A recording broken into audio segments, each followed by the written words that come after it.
Well, I think a lot about this concept of on-label versus off-label use.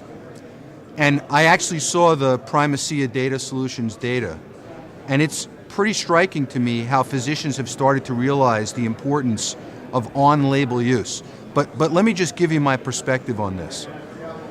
So I actually covet the fact that as a physician, I can choose what I think is right for my patient.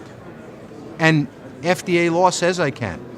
So if a device or a drug is available for use in the United States, and I think that there's a reason to use it outside of the labeled indication, as a physician, I can make that choice with my patient, obviously explaining to my patient the reason I'm making that choice, the alternatives that I think are not as good.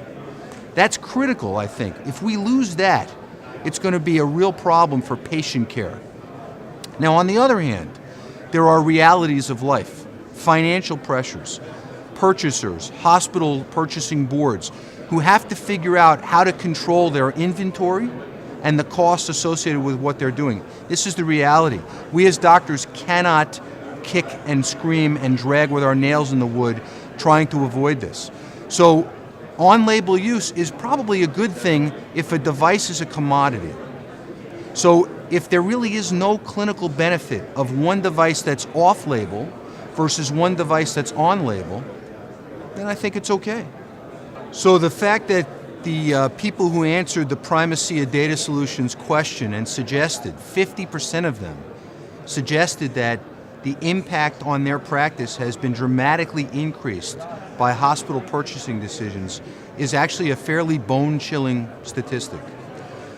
Look, I'm all for controlling costs. I'm, as you know, very interested in comparative effectiveness and doing the right thing for patients. But this is a very slippery slope. And particularly if those decisions are being made in the absence of physician input, experts, clinical data, and losing the focus on what's best for the patient, the slope is almost straight down. So that's my concern. And actually, I think that data forces us to reevaluate how decisions like that can ultimately be made. I just got off the main panel here at VIVA 2010 and watched two incredible live cases with technologies used in combination that clearly resulted in an impressive acute procedural outcome. And I sat there actually saying to the audience, will we see this in the United States? Will our patients be able to get this type of therapy? And honestly, if the answer is no, we've done something really wrong.